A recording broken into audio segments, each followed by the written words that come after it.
We are on our new series called Apostles' Creed. We're gonna be talking about the Apostles' Creed in the next 7 weeks. So join us. This is gonna be a very rich series for each one of us. If you are into apologetics, medyo ganon, okay? We want our faith to really be founded, okay, na talagang may foundation. Ayaw natin yung faith natin is shallow. And so this is an important series, and but before we go forward, I have a few questions lang para sa atin.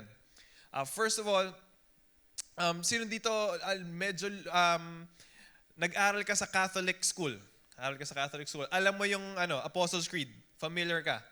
O, onti na lang. Yung iba, Assassin's Creed na lang yung alam dito, di ba? Yung, hindi na siya, hindi medyo nakakalimutan na, di ba? So, but ako, I myself, I studied when I was in elementary hanggang high school in a Catholic school. And so this is one of the things na after ng Lupang Hinirang, after ng Panatang Makabayan, and then you're gonna say the Apostles' Creed, and paulit-ulit na lang. That eventually, I didn't know that the Apostles' Creed is actually very rich.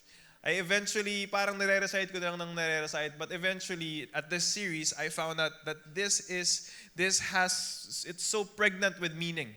But before that, ang question ko is, how many of us ever in their lifetime nagkaroon ka ng wrong belief? Nagkaroon ka ng maling paniniwala? Yun, okay? Yung mga kahit hindi, yung mga maliliit na bagay. For me, while I was growing up, meron din ako mga ganon. For example, yung pagkain ng santol. Bawal mong lunukin yung buto. Kasi pag nilunok mo, magiging puno ka. Yung mga gano'n, di ba?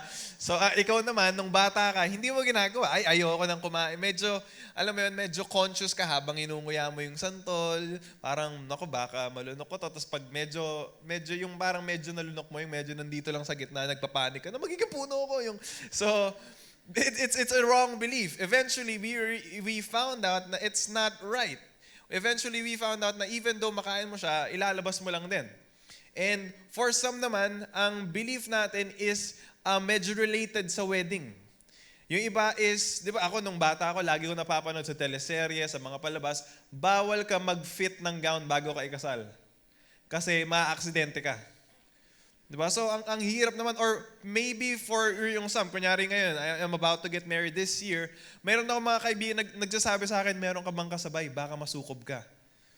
Di ba? So, kung naniniwala ka sa sukob, sige, si kuya muna, mga 10 years na ako after. Alam mo yun, yung magpaparaya na ako.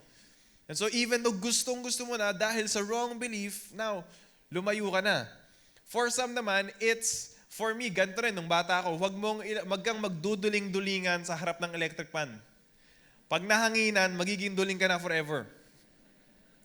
So, ang dami, kung ano-anong beliefs, one after another, from little things to big things, even sa families natin. Like, one time, when I was a kid, mahilig akong kumain at mahilig akong maglaro sa harap ng lamesa. And so, sometimes iikot mo yung plato, tapos sasabihin ng parents ko, wag mong ikutin masyado, dadamo yung asawa mo. So ako naman, babalik ko na lang. Sige, para umonte. And so many beliefs has been passed on to us. Maybe there are some beliefs that you are still living with up to this day. And it has had, consequences sa buhay mo. Nagkaroon ka ng mga inhibitions, nagkaroon ka ng conceived notion regarding a certain thing. But the thing is, there's danger in some of these things. There are certain beliefs and certain changes in our community that are beneficial. That's beneficial. Okay yun sa community natin, in our campus, or even in our nation. It could be very, very beneficial. But there are some things that we pass, if we're not careful, napapasa natin is hindi truth, pero perception. Ang napapasa natin is yung experience. I don't know if that happened to you, na kunyari, for my parents or my grandparents, they had a very rough time growing up.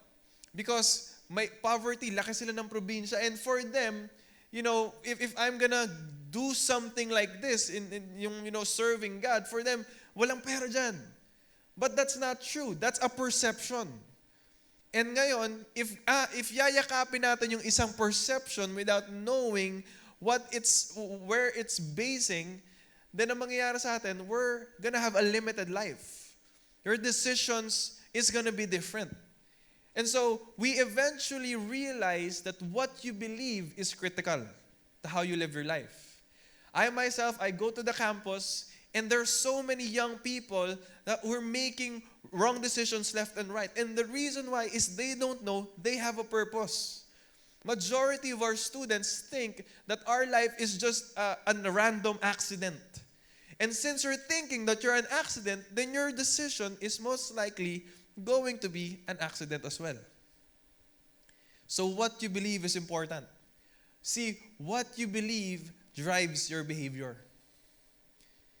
What you believe today, how you know God is important. If you believe the wrong God, if you say the word God, but you do not know Him personally or that close intimately, then your behavior towards Him will be different. You see, in our nation, we're a predominantly Catholic. If you go outside, if you go to the mall, if you go to different parts of this nation, when you ask people, do you believe in God? Most likely, 90% are going to say that they do believe in God. If I ask some of you, do you believe in God? But if not all of us, majority of us will say, yes, I do believe in God. But when we talk about the details, medyo dun na nagkakaroon ng problem. When you ask, do you believe that He is a triune God? Wait lang. I believe that there's only medyo nagkakaroon na ng argument, ng debate, and it's important for us to fully know who this God is. And that's why we're talking about the Apostles' Creed. Because this is important. There are some beliefs na okay lang. But that when it comes to who you're believing to, I hope that clear sa'yo yon. Because you're going to be defending this faith. You're going to be living for this faith. And if you can't defend this, then probably somewhere down the road, you're going to be swayed to not believe again. Just a brief background about the Apostles' Creed. The Apostles' Creed was not written by the apostles. Actually, this was written by the bishops in the earlier church. The reason why the Apostles' Creed was written 150 AD after the apostles, the writing of the apostles. This is based on their teaching. And the original word when it comes to creed is, the Latin is credo. What that simply means is, I believe. Now, as we talk about this, I want us to be in one page to understand that what we're talking about is what we believe. We're not talking about what we think. You cannot defend your faith by just saying, oh bro, who is God? I think He is. No, we're not saying we're just thinking. We're also not saying, I feel like this is my God. No, what we're saying, this is what I believe. I'm putting my life on the line here. I believe. The goal is for us to have a deeper and stronger foundation. Why?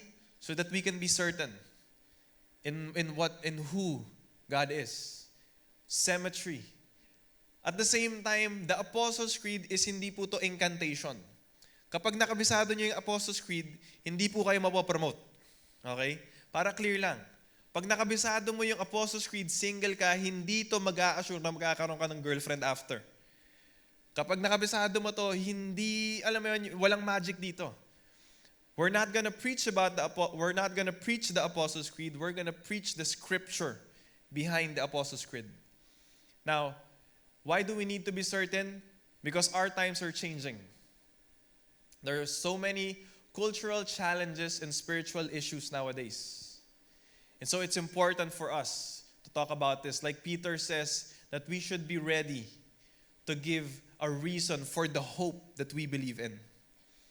You see, our another 3 goal for this is define, defend, and declare. We want to be able to define what we believe. I remember years ago, there was this book called Da Vinci Code. There were so many people reading Da Vinci Code, and when they got to the topic about Mary and Jesus, they got swayed. They were thinking, oh, nako, may issue pala, si Jesus pala, jowa niya pala si ganito, yung may ganon. But a lot of people didn't look at the back of the book or at the start of the book saying that this is fiction. You see, there are so many thoughts out there, ideas out there that is not valid. There are so many satirical sites or books that pag hindi mo inaral, you're just gonna accept it. So we want to be able to define, ano ba to? Yung faith natin, hindi lang define but defend at the same time. Someone said that if you don't believe in something, you will fall for everything. We want our faith na pag kinausap tayo, lalo na ngayon, ang daming debate. And even ngayon, this week has been stressful for social media. There's so many posts. Pag nagbukas ka ng eto na naman, yung topic. And one of the things that's frustrating for me is so many people use the scriptures flippantly. And they misquote, they nitpick verses. And sometimes, dahil ikaw naasar ka, you're gonna use it as well. But it's not the safe avenue. So we want to be able to defend this. So when someone talks to you about your faith, hindi ka nagiging the Hulk. Hindi ka puro emotional. Naalala ko nung naging Christian ako, nung college ako, one of my closest friends talked to me. Sabi niya, James, bakit ka na naging Christian? Ano nangyari? Tapos hindi ko ma-defend yung faith ko. Basta ang sinabi ko na lang, bro, kailangan mong maniwala. Pag hindi, mapupunta ka sa impyerno. Lumayo siya. After nun, the relationship was really never the same. And sometimes, even though you have a good intention to tell others about your faith, if you don't know how to communicate this, if you don't know the basis of your faith, kahit na may point yung sinasabi mo, magkakamali ka. So you have to dig into scriptures as well. And then declare this. You see, one of the reasons why the bishops thought about making the creed is so that before kasi, hindi ka pwedeng maging part ng church. So for 1 year, if you want to be part of God's kingdom, of a church, what's going to happen? For a year, they're going to be teaching you the doctrines. After 1 year, bago ka i-baptize, ipapadeclare sa'yo yung Apostles' Creed. Pag di mo na-declare, try again next time. Parang ganon. Okay? Parang isipin mo na lang, victory weekend ka. Ibabaptize ka na, bago ka i-baptize, sabihin mo yung Apostles' Creed, I believe in, okay, next time, next, parang ganon. And the reason why they were doing that is they want to make sure that it's clear to you as well. And at the same time, a lot of people coming to faith at that time was illiterate. Di sila makabasa. So they crafted the creed in a very simple way so that others can memorize it as well. But part of declaring is when you declare this, they make it clear. They made it clear to the people, when you declare this, what you're doing is you're swearing your allegiance to God. And you're saying that whatever the world is trying to tell me, materialism, idolatry, I'm not in that anymore. I'm putting my life on the line for Jesus. Because back then, if they see you being baptized as a Christian, that would mean death for you. So saying this Apostles' Creed is something personal for them. So in the next 7 weeks, we're going to be talking about this and we're going to be declaring it before the preaching. So here's what we're going to, I want to invite every one of us to stand up and we're going to be reading the Apostles' Creed. Okay, yung iba sa inyo, mga flashback yung elementary days, no? But sabay-sabay po tayo, basahin natin to. Ready, get set, go. I believe in God, the Father Almighty, creator of heaven and earth. I believe in Jesus Christ, His only Son, our Lord, who was conceived by the Holy Spirit and born of the Virgin Mary. He suffered under Pontius Pilate, was crucified, died, and was buried. He descended to hell. The third day He rose again from the dead. He ascended to heaven and is seated at the right hand of God, the Father Almighty. From there He will come to judge the living and the dead. I believe in the Holy Spirit, the Holy Catholic Church, the communion of saints, the forgiveness of sins, the resurrection of the body, and the life everlasting. Amen. You can take your seat. Now, just to clear the elephant in the room, okay? Maybe some of you are saying, bakit may Holy Catholic Church? Okay? What that simply means is it's the universal church. Eventually, through time, the Catholic Church nowadays that's not what we're talking about there. Nowadays, it's the Roman Catholic. And so what yung Apostles' Creed, the bishops was trying to tell us is, I believe in the Holy Spirit, the Holy Catholic, the body of Christ all over the globe. Okay? Para lang clear. Kasi yung iba sa inyo, di nakapagsalita kanina eh. I believe in the Holy Church. Ano lang eh. Okay? Para lang clear. We're gonna be talking about the first week. We're gonna be talking about the first statement. I believe in God, the Father Almighty, Creator of heaven and earth. Very, very rich statement. Ito pa lang, solve na. We're gonna be in Acts 17, verse 24 to 31, and that's where we're gonna unpack this statement, the first statement in Acts. Now, the question is not, do you believe in God? It's most likely you're gonna answer yes. The question that I want to give us today is, what kind of God do you believe in? Do you know this God that you believe in? Okay? Or ang God na meron ka lang ba is yung napasa sa'yo, second-hand faith, basta maniwala ka na lang? Or do you really know Him so much that when you talk about Him, you can talk about Him like your favorite burger? You know those kinds of burgers? You love it so much, you know every piece that's inside. This is the kind of God that we need, from the inside out, we really know Him. Now, ang context po nito in Acts is Paul was doing his journey and he was in Athens. Now, Athens, at that time, I just want to lay a foundation sa pag-uusapan natin. Athens, at that time, was a famous place. It was the center of ideas, ideologies, philosophies. It was a place with so many good structures that even today, a lot of people refer to the Greeks' inventions. And so, at the same time, as Paul was walking there, he na-realize that this was a center of culture and education. Nandiyan ang galing sa Socrates. Diba? Yung iba't ibang klaseng sila Aristotle, mga philosophers. And that's not just then. Even ngayon, marami tayong mga kaibigang mga philosophers. Yung iba, philosopher lang. Pero may mga kaibigan rin tayong, even today, mahilig tayo sa mga philosophy. We like to read different kinds of books. And, it's not much philosophy, but nowadays, some of our friends on Facebook, nakikita mo, magpo-post ng picture sa Facebook. Tapos may mga quote lagi sa lahat ng picture. Kunyari, umiinom ng Jamba Juice, nakalagay, God is good. Tapos maglalagay ng the grass is greener. Yung mga ganun, anong connect na to?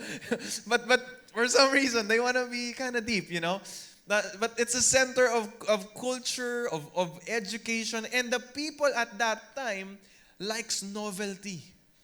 What that means is they like new things. They are the kind of people na kailangan updated kami dito. At that time, walang pastime. Ang pastime lang, ang gusto nilang gawin is mayroon silang oras na uupo lang sila doon, tapos they wanna hear something new.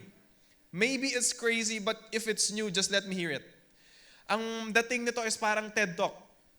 Someone who would say something brilliant, something useful, but sometimes it would be just, not right.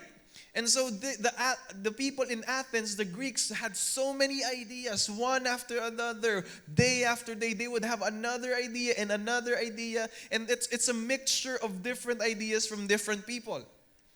And somehow that created a pride in them. Somehow it became an idolatrous nation as well. Because there were so many philosophers. Paul's heart was broken. For him to see that there were so many gods, even the philosophers, the scholars, says that sa sobrang dami ng Diyos nung time na yon, mas marami kang makikitang Diyos kaysa sa tao. Ganong kadaming idols nila. There was an idol for the grain, there was an idol for the drink, there was an idol for the ant, there was an idol for the harvest, name it, andun yon. And so Paul was journeying, and the problem was, people were so concerned to be new that it kept them from being nothing. They didn't become something. They didn't become who God created them to be.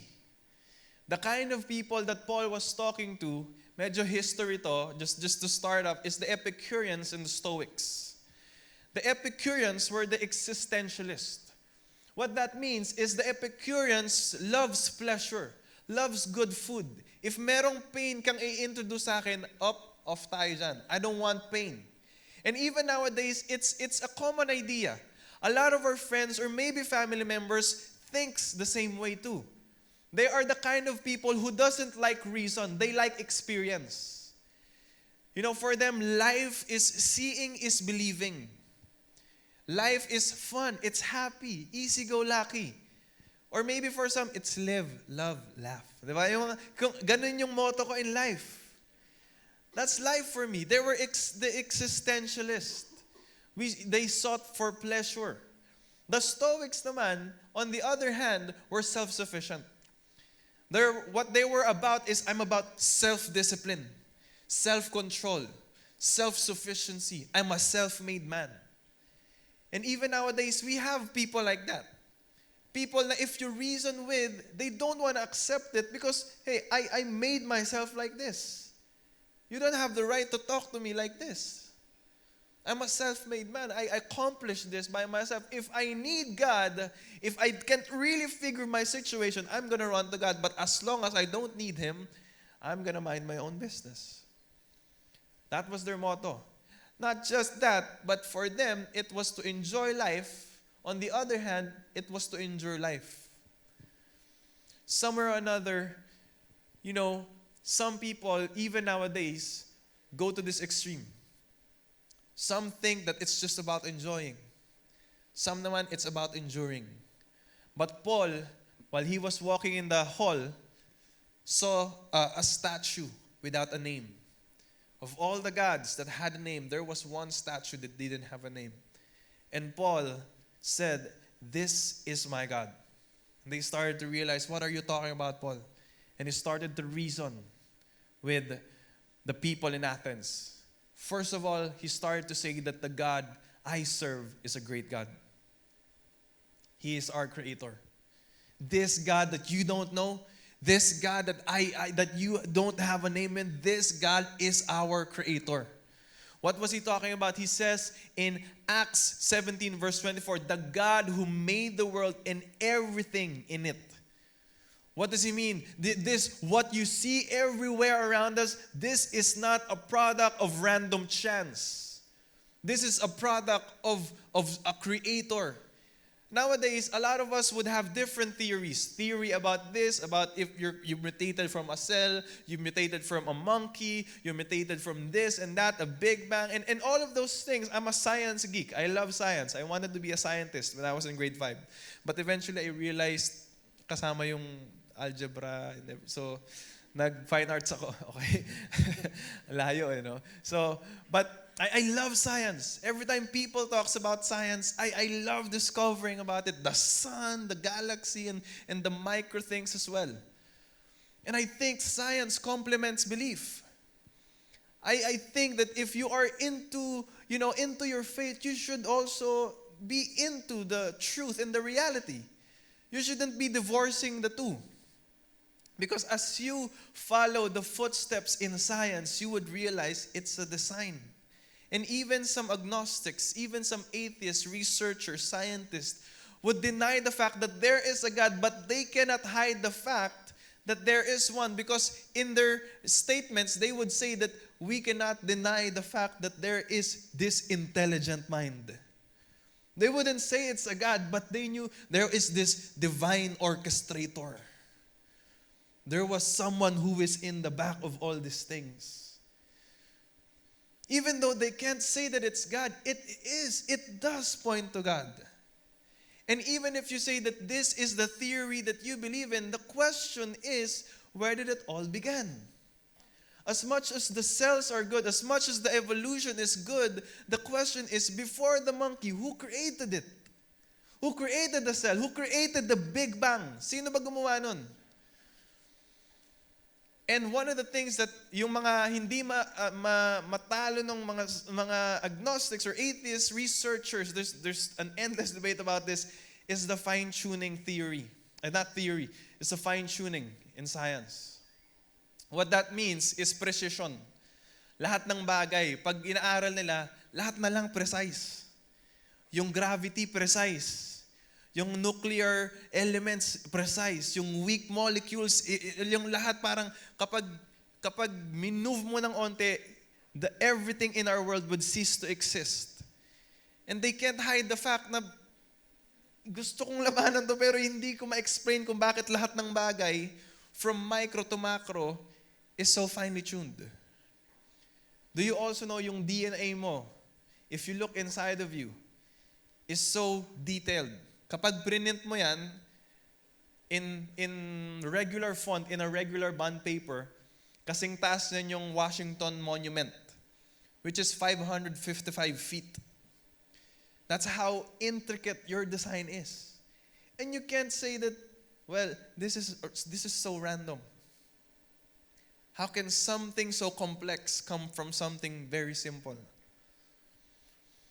That was the point of Paul, the world, everything in it. And one after another, we can talk about the sky and everything. And we can find out that there was a design.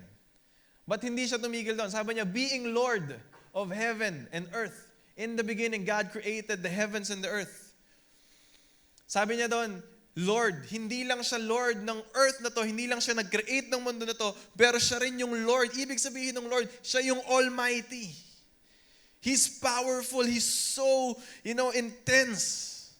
Ayun yung sinasabi ni Paul. Because at that time, yung mga gods ng mga Greeks, pwede na lang i-twist eh. Pag hindi mo gusto, bibigyan kita ng mas maraming calf.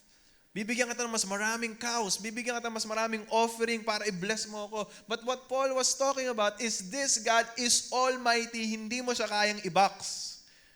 My question for you is, binabox mo ba yung Diyos natin? Or do you believe that this God can do immeasurably more than you can think or ask for? I want to show you just a small picture of God's immense power. You see the sun, you see the energy that humankind has came up with so far is still nothing compared to an hour with the sun. That's how intense the sun is. And we can never exhaust the sun of its power and its energy. But as much as the sun is strong, ang reality po is it's not the biggest there is. Here, in the first picture, we can see that that's Mercury, Mars, Venus, Earth. Medyo malaki tayo. But compared to other planets, we kind of realize hindi pala tayo ganong kalaki. We realize ang liit pala natin. And eventually, as you zoom out, you eventually realize meron pang mas mga malalaking planets. You will eventually see, ang laki pala ni Sirius. Sirius pala si Sirius. Ang laki, intense masyado. But as you zoom out, you would eventually see na hindi pala si Sirius yung pinakamalaki. Ang liit pala niya, mas malaki pa, meron pang Aldebaran. Pero hindi pa doon natatapos, pag nag-zoom out ka pa, makikita mo, ang liit pala ni Aldebaran. You would eventually see ang laki pala ni Betelgeuse. And Earth is way, way past gone. But you would eventually, as you zoom out again, you would realize that Betelgeuse was not even the biggest yet. There were other stars bigger. Now imagine the power of those stars. And so far, those are just the stars that we have discovered. Our technology is still limited to what we can discover in our galaxy. And the galaxy is so vast. But, here's what the Bible says. Psalm 33 verse 6, by the word of the Lord the heavens were made, and by the breath of his mouth all their hosts. Everything was created with the mere breath of God. That's power. That's intense power. I don't know about you, pero sino dito, last time huminga ka, nakagawa ka ng something na earth? I haven't, di ba? We can't do something like that, but God, in His power, breathed everything. That's how immense this God is. But as immense and powerful He is, you know what the Bible says in Psalm? Who am I that you're mindful of me? The God na, Lord, pwede mo namang, even the Bible says that you know every name of the star. But even though alam niya lahat ng nangyayari sa universe, mas alam niya yung nangyayari sa'yo. Concerned siya sa'yo. That's who our God is. And you cannot contain Him. Even the Bible says that, but will God indeed dwell on the earth? Behold, heaven and the highest heaven cannot contain you. There's nothing, the Greeks were trying to contain their gods in the temple, but what Paul was trying to say, these gods are puny gods. If you can contain them in the room, what kind of God is that? If you can control them, then they're not gods at all. But this God I have, I can't stop Him. He's great. But He didn't stop there. He continued to go on and explain to them, si God, good siya. My God is good. Why? He did not just create us. What He did was He provides for us. Acts 17 verse 25, nor is He served by human hands as though He needed anything, since He Himself gives to all mankind life and breath and everything. You see, the people back then in Athens thought na, I'm a self-made man. Like I said kanina, I don't need God. But what Paul was trying to tell them is you need God. The very fact that even some of us here right now, you're standing, I'm standing, or some of you are sitting down, the very reason you can breathe and you can live and think the way that you think right now, it's because of God. It's not because of you. It's not because of me. It's not because I'm good, because I'm a missionary. No. It's because simply God provides life to each one of us. That's how intense this God is. He Himself, not the angels, not anyone else, He Himself gives to all mankind. What does He give? Life. One time I was with my grandfather. My grandfather, nagkaroon siya ng stroke last year, so he is half paralyzed.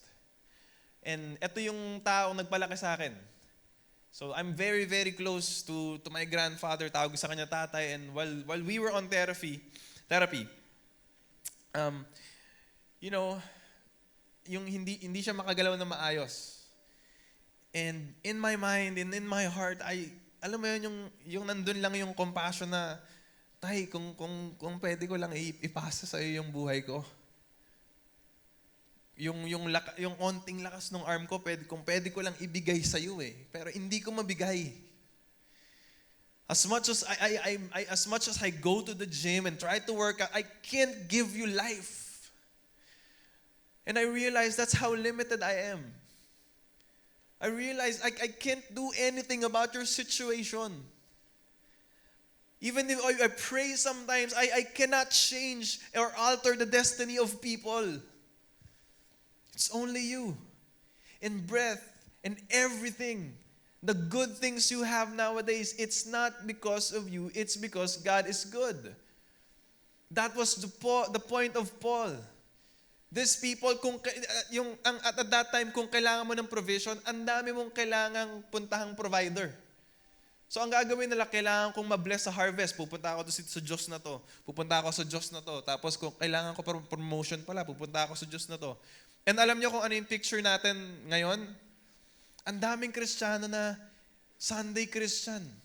Pero pagdating sa bahay, ang daming ribulto. Ang daming kung ano-anong suot. Ang dami-daming kung anong tinatago. Bakit? Para lang safe. At least pag nagkamali, at least nagpray ako doon. But what does that communicate? That communicates trust. If you can't fully trust God, then what kind of God do you believe in? That's why the Christians, they're declaring that this is my God. And I swear my allegiance to Him.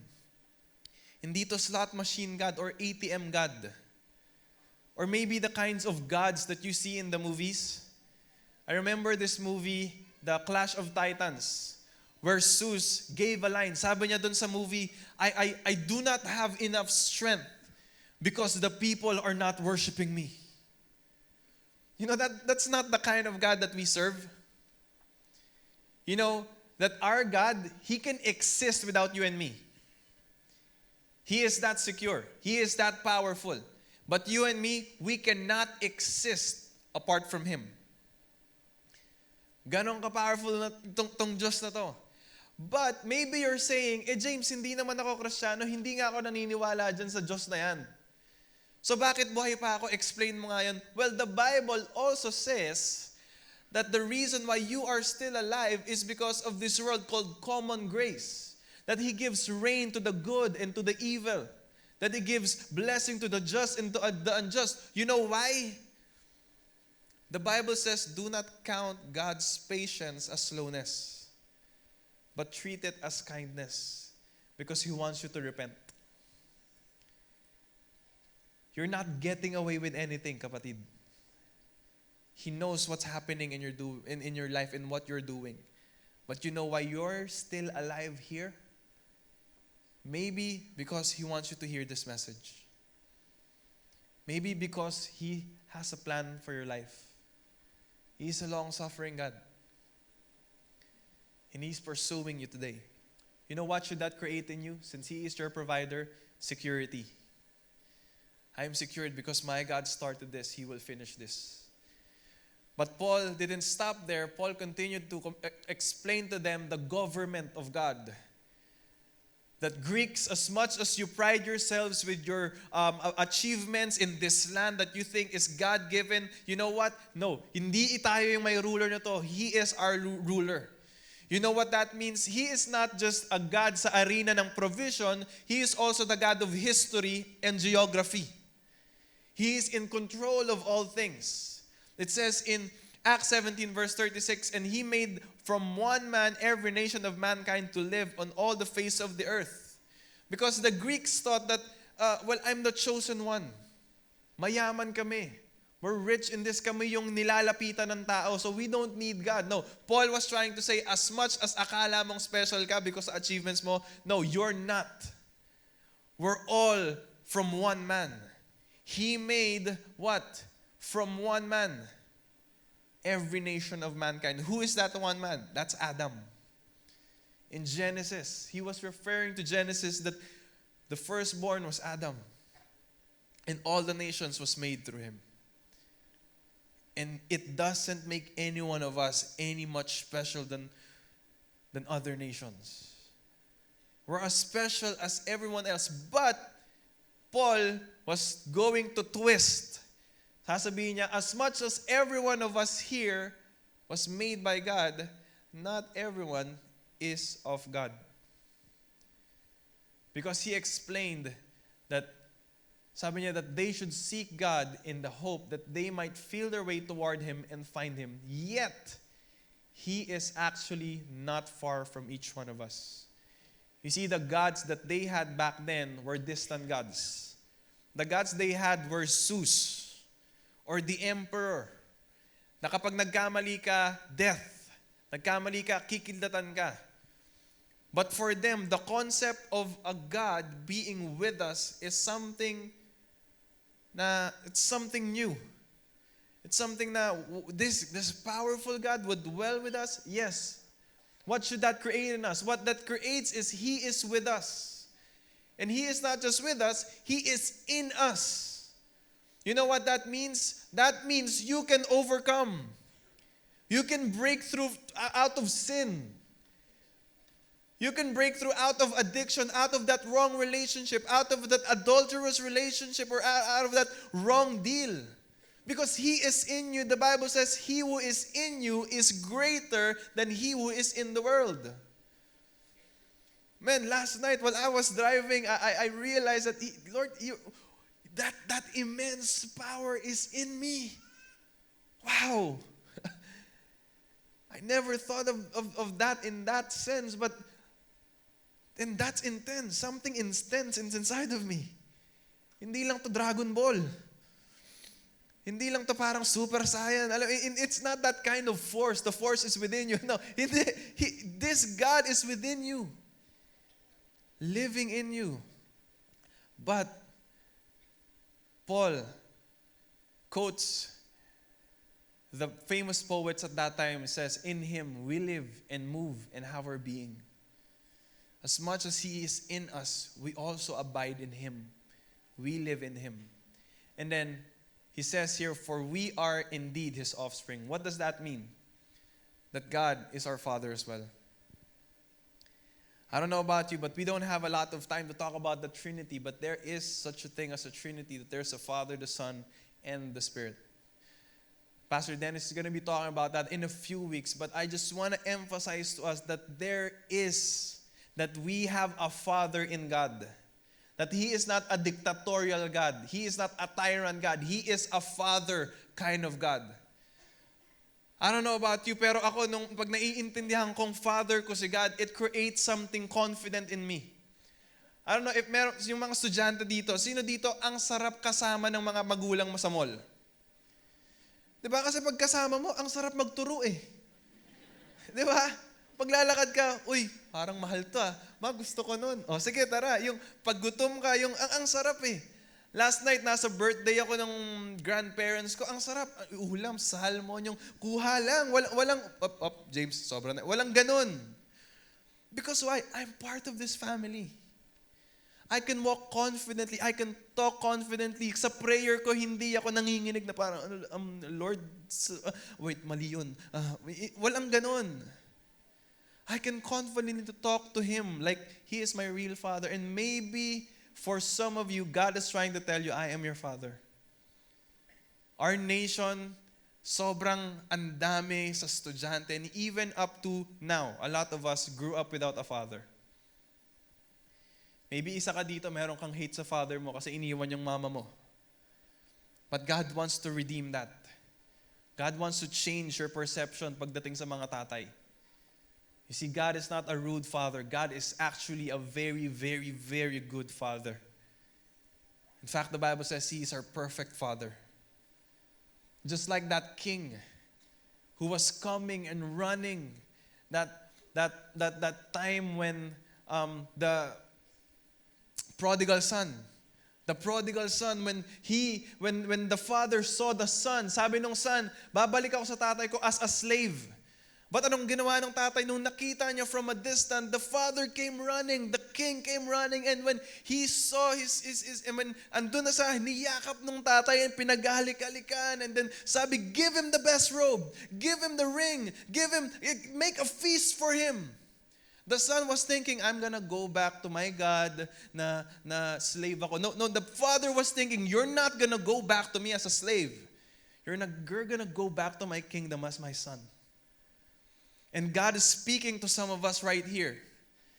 Stop going to church and appealing to God like you're a slave. Stop doing that. God's looking at you and sinasabi niya, anong problema mo? Tatay mo ako. Alam ko yung nangyayari sa'yo. Hindi ko alam if merong ganun yung tatay nyo. Yung mukha mo pa lang, alam na yung pinagdadaanan mo. Kahit na tinatry mong itago, ayun na naman, may problema ka na naman. Hindi, tama na. Tara. You know, God wants to do the same to you. Tara na. Ang tagal mo nang tinatago yan, i-deal natin yan. You know why? Because our God is infinitely powerful, yet intensely personal Father. He wants to be involved in your plans, in your future. God wants to do great things in you. And this Father creates a muscle, a confidence. Someone loves me. Iba yung affirmation pag galing sa tatay. For so long, yung father ko galing sa ibang bansa, OFW. But when he would say, James, I'm so proud of you. Ang galing ng decision mo. Alam mo yung for some reason, kahit ang dami mong pagkakamali, pag sinabihan kang ganon, parang ang tali-talino mo. Parang wala akong paki sa'yo. Sinabi ng tatay ko, magaling ako eh. Yung may ganon. Pagpapasok ko sa school, yung, alam mo yun, yung kahit na hindi ka magaling mag-basketball, in-approve ka ng tatay mo, for some reason, kung makagalaw ka sa court, alam mo yun, ito naman, hindi ka naman magaling. Sinabi ng tatay ko. And that's something that we need in this nation, in us. That there is a Father. Even the people back then were shocked by the prayer of Jesus when He prayed, Abba, Father. Because Abba is a very personal prayer. Abba is daddy, papa, popsy doobledoo. It's a very personal term. And it says, even if you're fatherless here, I just want to let you know, you can claim this promise in Psalm 68 verse 5. Father of the fatherless, protector of the widow is God, and He is holy habitation. If you're fatherless, just want to let you know this: God is your Father in heaven. It's not just your Father in heaven. He can be your Father in here on earth as well. But as we end, Paul didn't end there. Paul said that the greatness of God, the goodness of God, the government of God, He's our creator, provider, our ruler. But before he ended, he said this one final statement. He talked about the grace of God. He said in Acts 17, verse 30 to 31, the times of ignorance God overlooked. But now He commands all people everywhere to repent. You see, maybe you don't know this God, but right now, right here, God is trying to tell you the times of ignorance I have overlooked. The times you're running away from me, I have overlooked. But now I command all people everywhere to repent. What does repentance mean? It's a turning of heart. Paul was trying to appeal to them. Before we tried to be prideful about our selfish achievements, and he himself achieved so many things, but he says, but God overlooked that. Because He has fixed a day on which He will judge the world in righteousness by a man. Who is this man? This man, my friend, is Jesus, whom He has appointed, and of this He has given assurance to all by raising Him from the dead. Let me tell you this: God wants to give you assurance in this life. If you're looking for assurance, you can find it there. You can find assurance kay Jesus. Assurance that this life is in control. Assurance that after this life, there is eternal life. My question is, would you respond to what Paul is trying to appeal to the Athens? The Athens were intellectual, prideful people. But Paul was trying to make an invitation. God has overlooked all those things. But you can choose right now. Do you want to put your allegiance to this God that died on the cross 2,000 years ago and rose from the dead? Before we end, I just want to let you know that God is in this place as your Father, and He wants you to come to Him because He has a plan for you. He loves you so much. Why don't we all stand?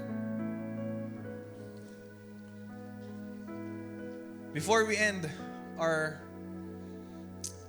time together here, before I pray, I want to pray for two groups here. First group is if you're here and maybe you've had wounds in your heart because of your father and you want your image of a father to be redeemed. Or maybe yung father mo is yung image mo ng father is medyo tainted. But God wants to cover that. God wants to shift that. God wants to let you know, I'm healing this wound right now. Maybe for some of you, may edad ka na.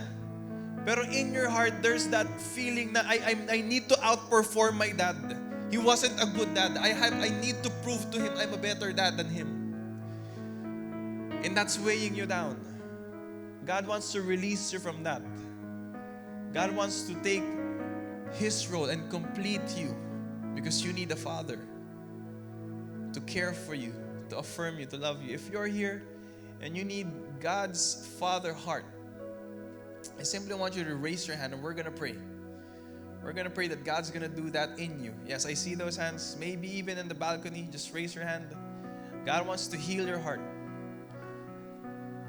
Yes, Lord, thank you. Thank you, God, because His hands are raised. It's not just a sign outward, but at the same time, Lord, there is fear in our hearts, but there is also a call. Lord, we want to call you our Father. Lord, thank you. Even right now, as we pray, God, you're washing away the wrong thoughts about our dad. Lord, yung minsan ini-equate namin na kung paano mag-isip yung tatay namin, ganun ka mag-isip. But no. You are a God who is eternally good. You're a God who loves us so intensely, so much, Lord, and you love us. Even your word says that because of Jesus, you are pleased by our own life. We don't have to perform. We don't have to impress you, Lord. Mahal mo na kami the way we are. But you love us so much that you don't want to leave us. You want to continue to change us. Lord, maraming salamat for your love as a Father. This gives us confidence and relief. We're not doing this life alone. In Jesus' name, amen. The last thing before we end is if you're here and you haven't responded, just like what Paul said, all those years God has overlooked. But right now, God's giving you a choice. A choice to respond to His message. A choice to surrender your life to Him. To put your faith and allegiance to this God that we're talking about. I believe in God, the Father Almighty, Creator of heaven and earth. I believe in Jesus, that if He died on the cross and rose from the dead, then my old nature, my past, is dead and I'm made new at the same time. If you're that person and you want to surrender your life to Jesus, I want you to respond in this invitation by just simply raising your hand. If you want to accept Jesus, yes, I see that hand. Yes. Even in the balcony, if you raise your hand, yes, just raise your hand. Here's what we're going to do. If you raise your hand, we want to invite you to come here in front. We want you to make a public declaration, just like the Apostles' Creed is. We want you to make a public declaration as you go here that I'm swearing my allegiance to God. Yes. Let's wait for him. As they come here in front, why don't we give them a round of applause for making such a bold step to surrender their life to Jesus. Yes, we're going to wait for you. We're going to wait for you. Yes, I see those people coming here. Young men, different ages. Just come here to the front. Yes, we're waiting for you. Even if you're in the balcony, you can come run down here.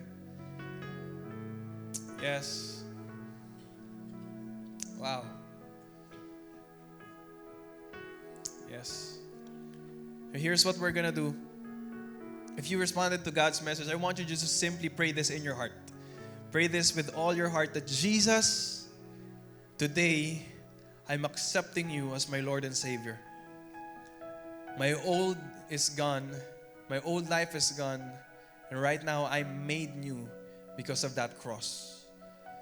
Lord, I pray that right now, you would do a work in me. Lord, maraming salamat.